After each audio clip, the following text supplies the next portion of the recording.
Well, hello everyone, it's Barry's Best Honey. I'm Mike and I do bees. Welcome back to Southeast Louisiana. It is the 8th of March, 2025.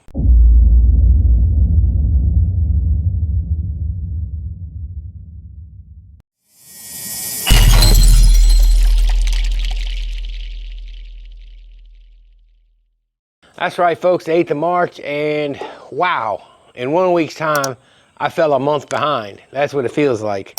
I need to get busy, but it's not gonna be too busy. I'll tell you something that, and you know I don't do how-to videos. These are not how-to videos. I do a vlog, and I do how I do videos. Just showing you an average guy keeping bees, and some of the challenges, you know, that I have. And one of the challenges I want to talk about that I don't see folks talk about a whole lot, and it's something to think about. And this is kind of a tip or a thought or maybe a piece of advice as somebody that's older now. I've grown and experienced in my years, but this is the second time this has kind of happened to me over the years, and it's sickness.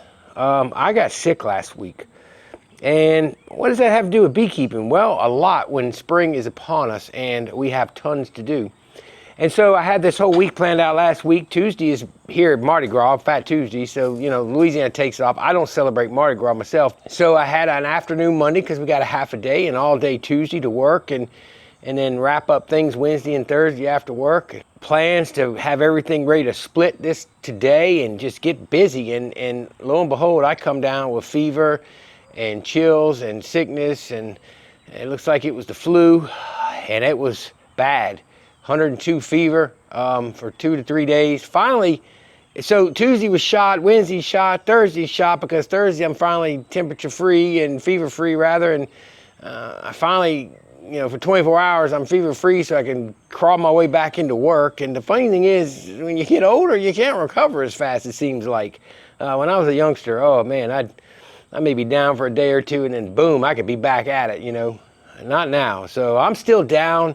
All the plans I had, it was all good. We knew it was beautiful weather with rain moving in today.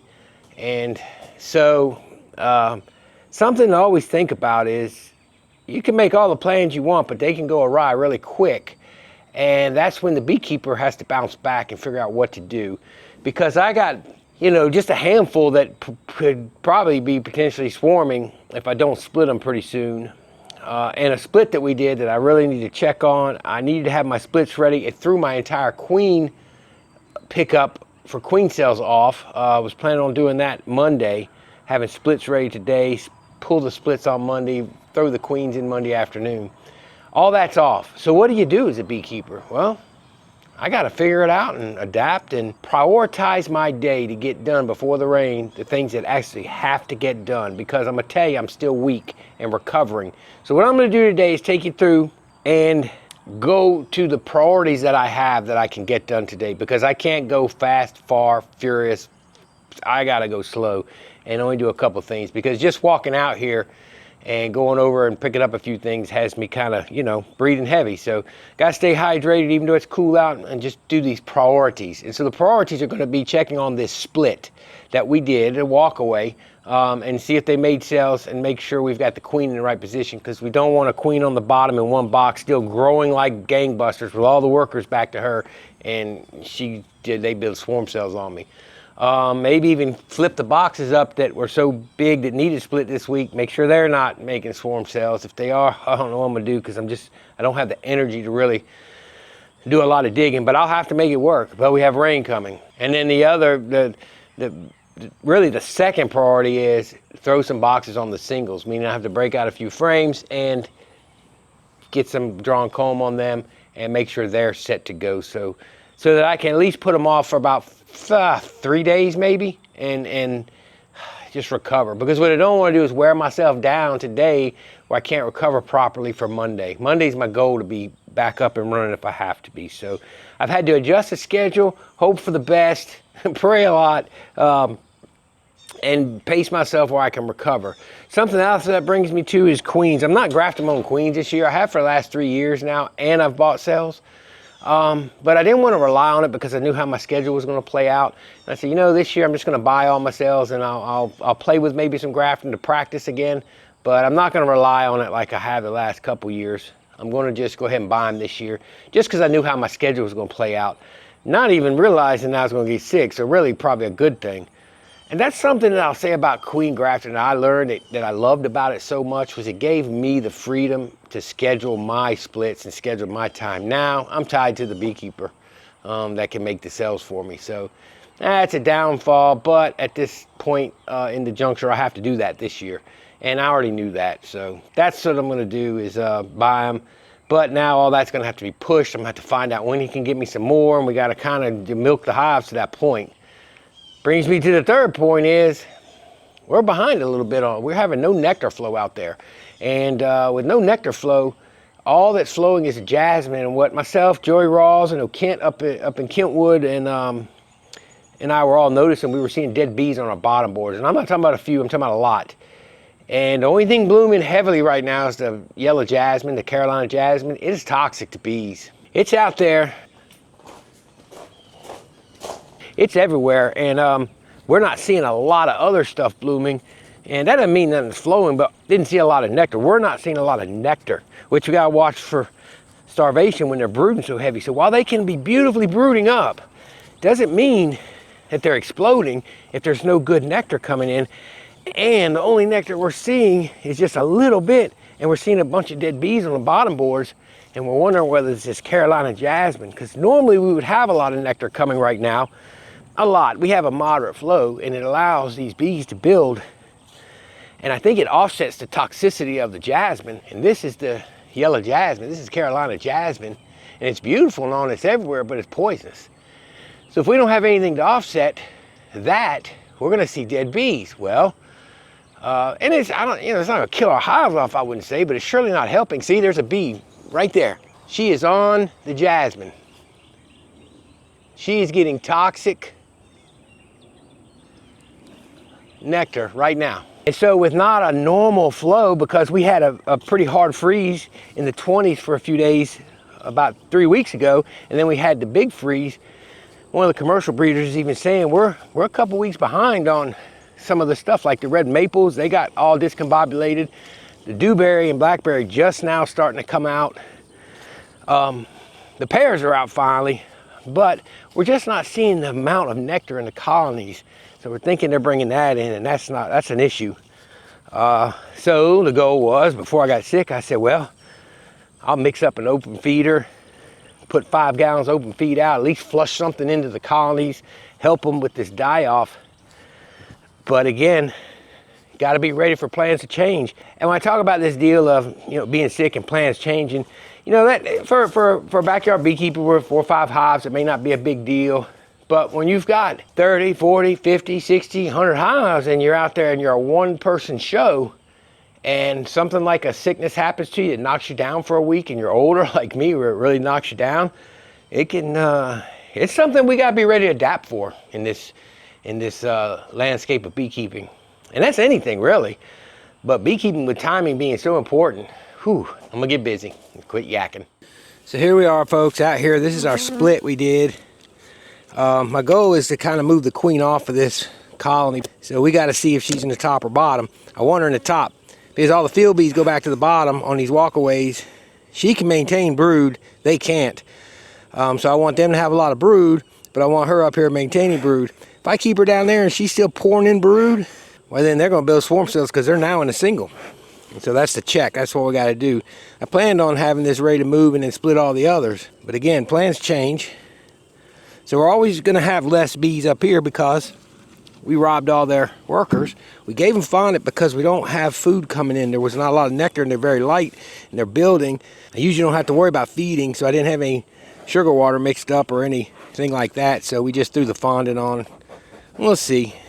So look, first thing all we got to do is see if we got queen cells. Let's take this up. We'll put y'all back, don't worry. I did mite counts on a couple others, and both of those yielded 3 on one and 2 on the other, so that was good. So pest-wise, not looking horrible right now these days. Of course, we got our strips in. That's oxalic acid extended release strips. All we want to do is see where the queen is. If she is in the bottom, I'm simply going to reverse the boxes. And maybe because there's not as much nectar coming in, that could help with slowing the bees up a little bit. But honestly, what triggers that queen is pollen, and we still got pollen coming in. Pollen, so it really gets a queen laying. Yep. All right, so she's in the bottom because there's our emergency cells. As you can see, we got emergency cells. This is making our new queen up top here.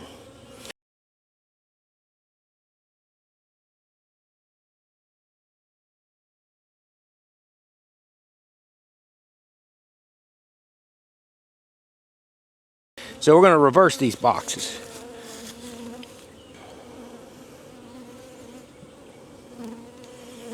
This is some damage from the strip right there, right on that spot. So you can see where the strips are hanging. It does kind of mess with the brood right there. And that's something I hate about treatments. But sometimes if we see spotty brood, we can't always assume it's mites or a bad queen or something. Sometimes if they're starving and there's not enough food, the bees will cannibalize larvae, and that causes spotty brood as well. So we're gonna put this back together and swap it.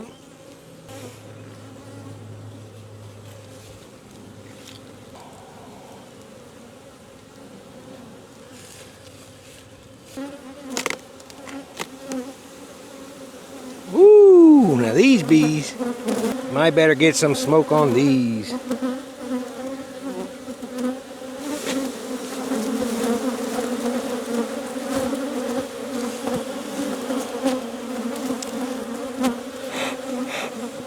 You see what I mean? So there's a ton of bees in the bottom, even though we split them.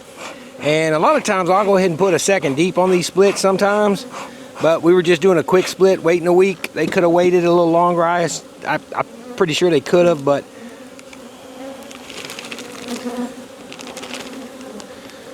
nonetheless, that's the problem with leaving the queen in the bottom if we're not ready to put a second box on, or we're not ready to move her or whatever. And I'm not going to put a second one on there just yet. So what we're going to do is make sure we don't have any swarm cells, because our queen is in here. No sense to even look. I'm not even going to look at the frames. I'm just going to, whoops.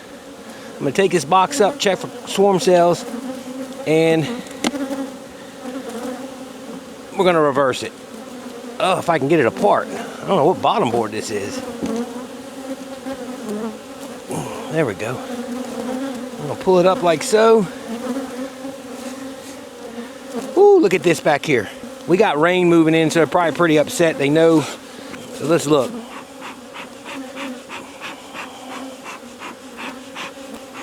And by the way, that whole yellow jasmine thing, Kent, he called Dr. Harris about that, and he kind of confirmed that maybe that is what we're seeing with dead bees. Now, I'm not seeing a bunch on this bottom board. So we're not seeing swarm cells. That's a good thing. So what we're going to do now is switch these boxes.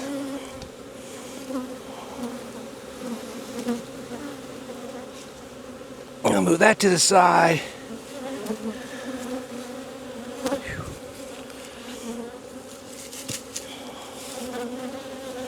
That over there. We're going to put this right here, just like so. Give them back up. Going to finish their fondant.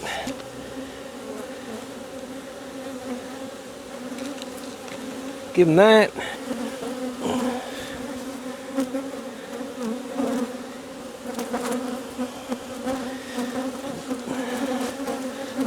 We start seeing some movement on nectar. I can get this fondant off of here, and it's actually getting too hot for fondant. It'll start getting kind of squishy. Now then, we're back split.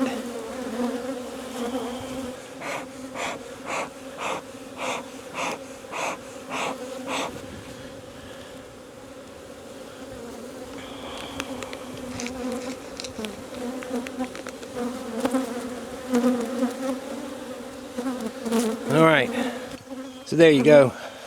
That's what it looks like. So the other priority is make sure my singles aren't swarming. I really need to get boxes on them before the rain. So I want to configure some boxes, and how I'm going to do that is give them about 3 or maybe 4 drawn, the rest foundation. I normally do that this time of year because we have a moderate flow, and they'll they'll begin to draw that double wax foundation. But I'm gonna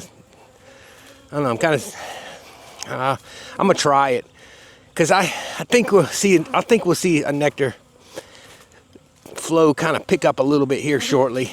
And then I want to check, oh heck, we'll do that right now. Let's just split these boxes that we know are ready to be split. Let's just split the boxes and look, make sure we don't have cells. So all I'm going to do with this box is smoke them.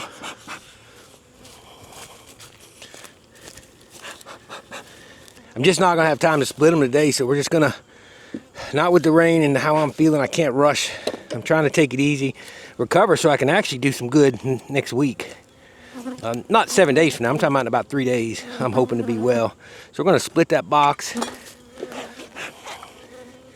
We're going to flip it up. It's heavy in the top. We're going to back it back a bit. Oh my gosh. Flip it up. And no, it's not bad at all. So we'll leave it set like so. It looks good. Bees are packed up in it. I see some cups, but you know, you're always going to see cups. Let's open them. See, like I see this. That's an old one. Nothing in it. This one, you can look from the outside, kind of tell they're nothing. And they'll build them, especially if you got any Russian bees, they'll always have cups. This one, it had something in it, but it's not. It's bone dry. So yeah, we're good. I'm happy with that. That'll wait, definitely wait. And this is one of the ones we might check and we're experimenting with. This one is, we're going to split, we're going to open the box the same on this one. This is another one. This is untreated. Now, when I move these, my experiment, I'm going to have to leave the queens in place, and I'm going to have to account for the fact that I'm moving a good amount of brood off. That's going to bring the mite count down as well. But I want to see how this one builds up without the strips, and if this one maintains, since they're so similar. So let's put this back down. Well, good gracious, the lid fell off. You guys didn't have that glued down too well. That wasn't good of y'all. Let's put that back on.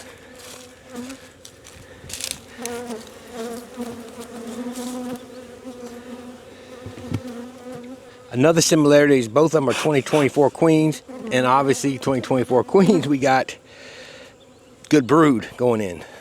Gonna do the same thing.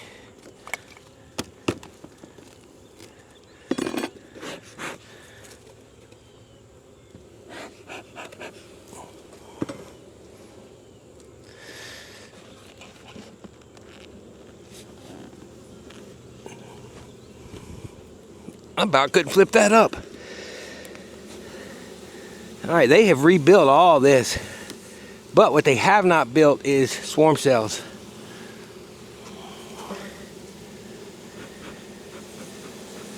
So that's a good thing.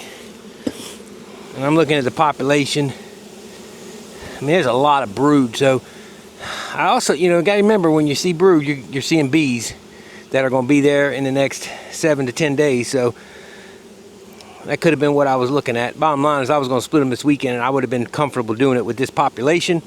But in this case, they're not booming so bad that they're going to swarm. So I don't equalize like I probably should, because equalizing does take a lot of time, effort, and when you only have a day off, sometimes it's hard. And it would make things so much easier. All the large commercial guys all equalize their colonies, sideliners. They go through and make sure, you know, everybody's got brood, same amount of brood, same frames, you know, that kind of thing. Populations, you see Ian Stepler, he'll take a weak colony, he'll put newspaper on a strong one, or vice versa, but he'll put newspaper down, an excluder, and then another queen right colony on top, and like 90% of the time, they don't have no problem with the queens or the bees killing off a queen. They equalize population, he pulls them back off. So equalizing is definitely the way to go. I don't have the time, but for me to split, it's going to take time, because I literally have to split the boxes too. I have to split the frames, because like that one's super heavy. I know the bottom's light, so minimum I have to pull about 3 frames of honey out the top, switch a few frames, and that takes time and effort. And so which one do you want? Do you want to equalize, time and effort? Do you want to split painfully, time and effort? The trade-off There's reasons why I don't equalize now. I hope to equalize in the future as I grow, and I do plan on growing. That's something new for this year, but that's because there's changes coming.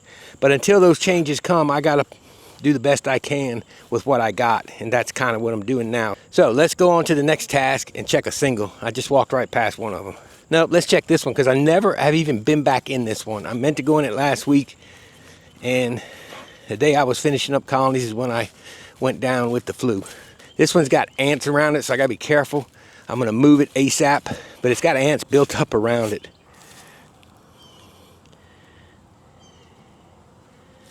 And throw some diatomaceous earth on them, and that's probably what I'll do after the rain. But these bees, they should be booming, but there is but one way to find out if they're booming. And what I want to do is throw some deeps on here. I usually like to see the frame, but I don't know if I have the energy. Oh yeah, I'd say. Yep, we could have a swarm situation. If we don't already have one, we'll have one soon. I haven't even assessed this thing yet. I know it's queen right. I'm not going to dig in it. It feels heavy, but that could just be bees and brood. Solid bottom, thank goodness. That would have been destroyed. The ants. That would have been bad. So let's see what we got in the bottom.